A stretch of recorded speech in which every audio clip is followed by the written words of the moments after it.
Wale Genz wa Nepal, wale Genz wa huko Nepal wakishikana na hawa wa Kenya, dunia inasimama na kuambia.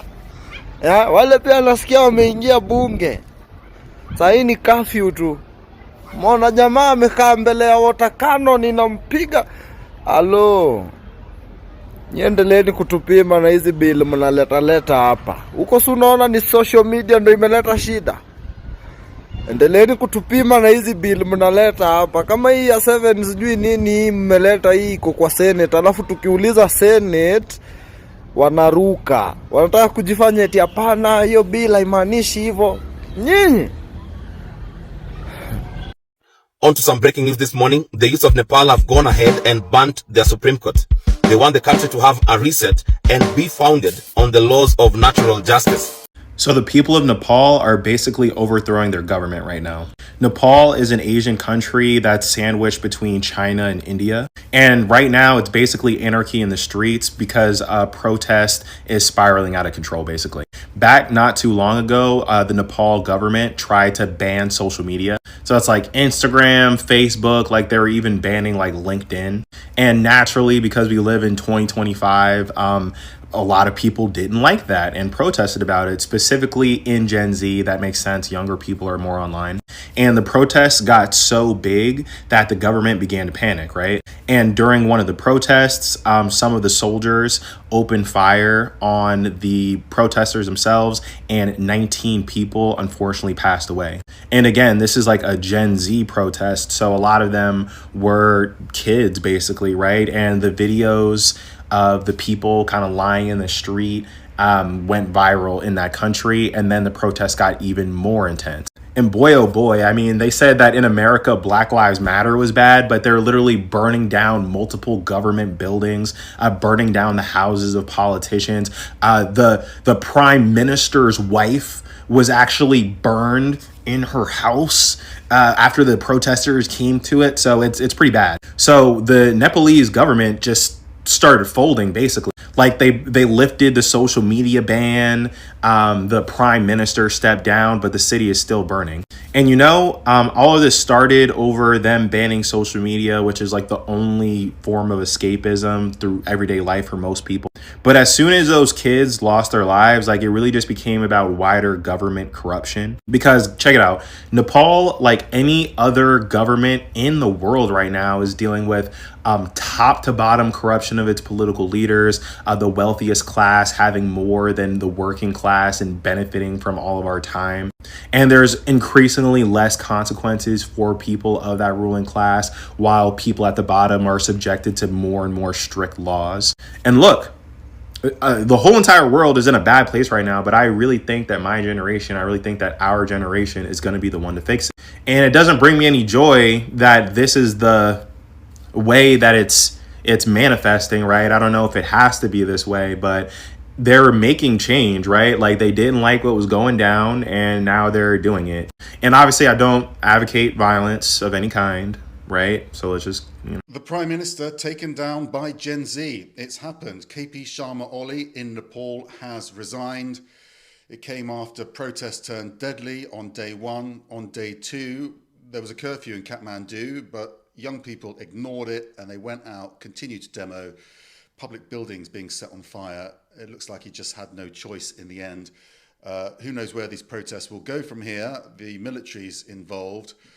And from what we can see, ministers are being evacuated to safe spaces. This wasn't a set of protests triggered by the government banning some social media apps. That was just the final straw. This is really about what many young people see as corruption in government. Nepo kids, young kids of politicians who have lavish lifestyles. That was a big trend on social media, and it really infuriated a lot of young people. A lot of these young people can't get jobs in Nepal. It's a really frustrating place to live. They have to leave the country to get jobs and send money back to their families. So they've got what they wanted, but who knows where these protests will go from here, because they're still violent and there's clearly so much anger that these young people want to get out. Today I stand here with the dream of building a new Nepal, with a fire of hope and passion burning within me.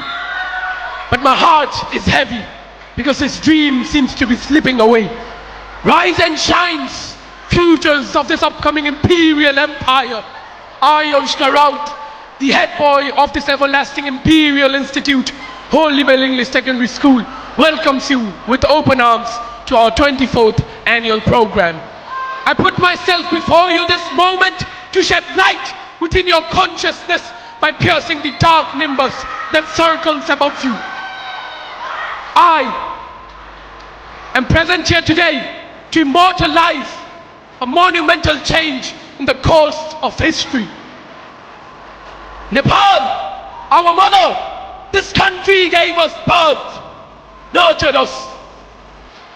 But what did it ask in return? Just our honesty, our hard work, our contribution. But what are we doing? We are bounded by the chains of unemployment, fleeing abroad in search of opportunities. We are trapped by the selfish games of political parties. Corruption has woven a web that is extinguishing the light of our futures. Youth, rise! We are the torch bearers of change. If we do not raise our voices, who will? If we do not raise our voices, who will? If we do not build this nation, who will? We are the fire that will burn away the darkness.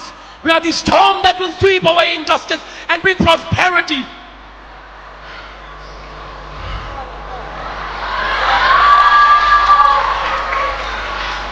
Our ancestors shed their blood to give us this nation. We cannot sell it. We cannot lose it. We are the fire.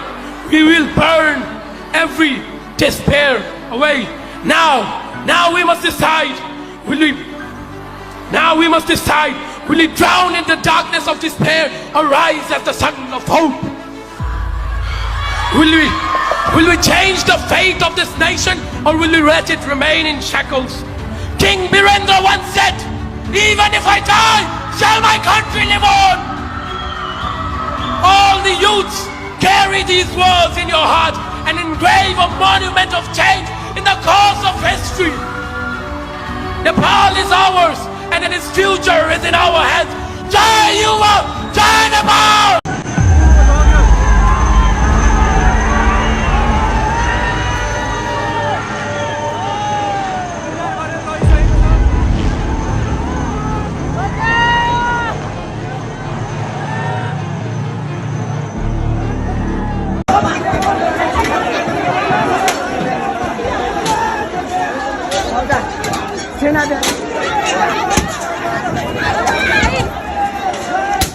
सेनाले समर्पण गरिएको छ।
माथिमा झुमर फुकाइदैन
Hello, my people. We have major breaking news which are coming from Nepal.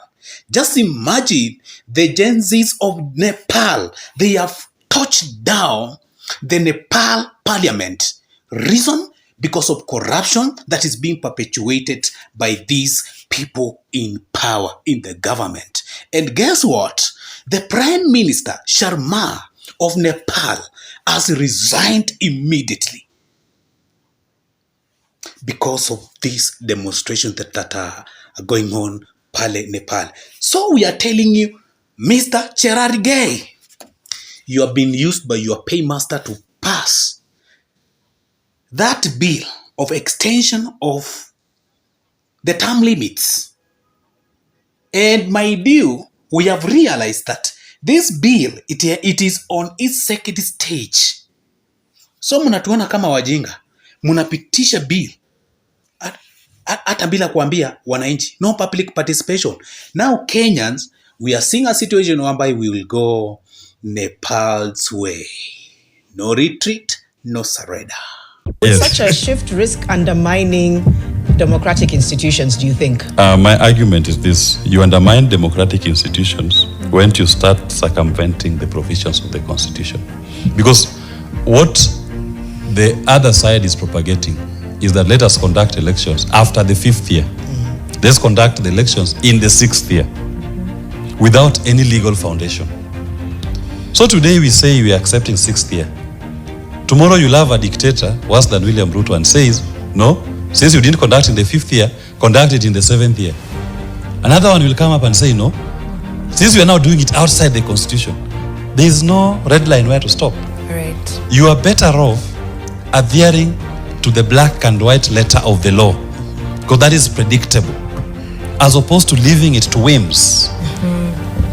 Because when you leave it to whims, today you may say you are putting pressure on 27. Wow. Umevuka kwa mwendo wa aste aste. na kuunga mjadala unaosema.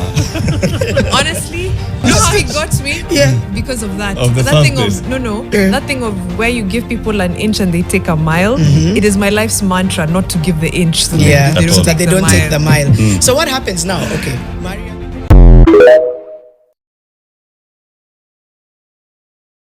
How do you turn this into people calling for what is true and just? We need to now change the national consciousness to adhere to the Constitution.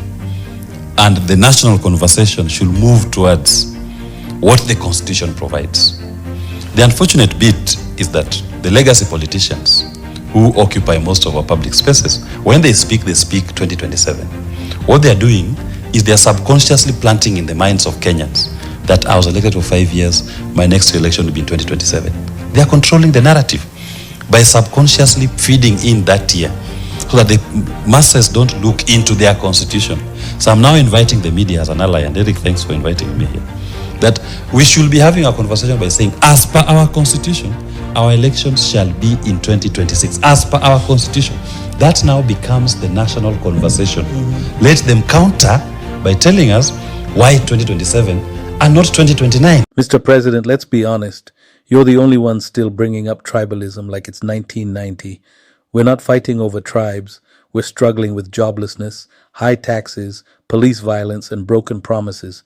Every time we speak up, you throw in tribal lines hoping we'll look the other way.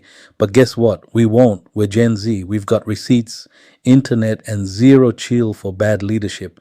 We don't care what tribe you're from. If you're not serving the people, we'll say it loud. Stop using tribalism to cover failure. It's tired. It's weak. Fix the economy. Protect our freedoms. Respect the people. We've moved on. Maybe it's time you did too. Safina Party is all about the economy. It is the economy, stupid. And those who will see that it is the economy will join Safina Party. And there are many people who have expressed interest to even contest for positions on Safina Party ticket. At the right time, we are also going to unveil our machine. The engine has been turned on. Safina is coming. You know, a ship comes slowly and gently. You may think you are seeing a small speck somewhere at the back. Before you know it, you see a massive ship. That is Safina. Safina Party, the economy. So the act is coming. The act is coming.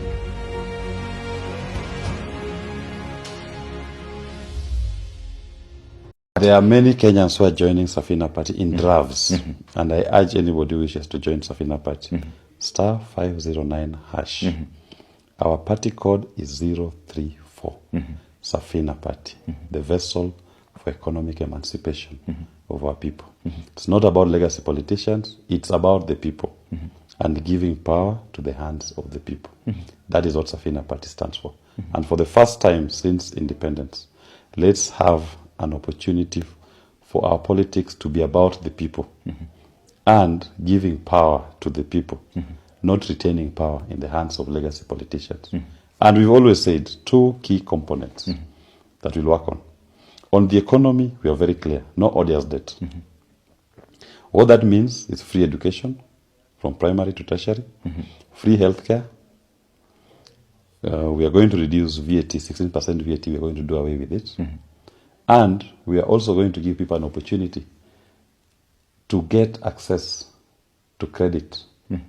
The money that is held by banks, government should not borrow that money. That money should be available to Kenyans to borrow.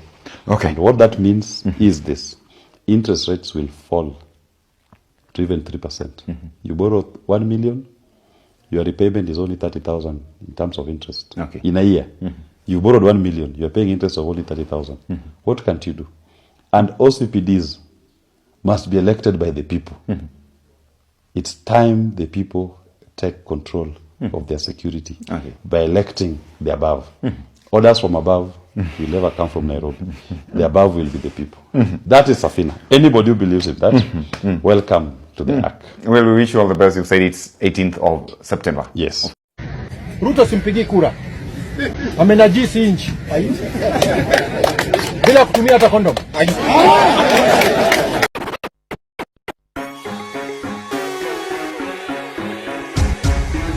This is Selecta Dede. Wanadhani ya Kongo lala, ikikupita we bongo lala, na walosema jana iwezi fika leo, tuko ground tunasonga. Hatujikuku mewaka sana, na mabisto na chafua rada, na walosema jana iwezi fika leo, tuko ground tunasoza. Hakuna mboka, peleke shuleni watasoma, madaktari wamegoma, hapa sani Yesu atatuponya. Wambie punde imechoka sana, farasi bado ijapatikana, ni mandai wanangonya na mali wanaponda, unakonda wananona. Maandamano, maandamano, maandamano, maandamano, amise maandamano, maandamano,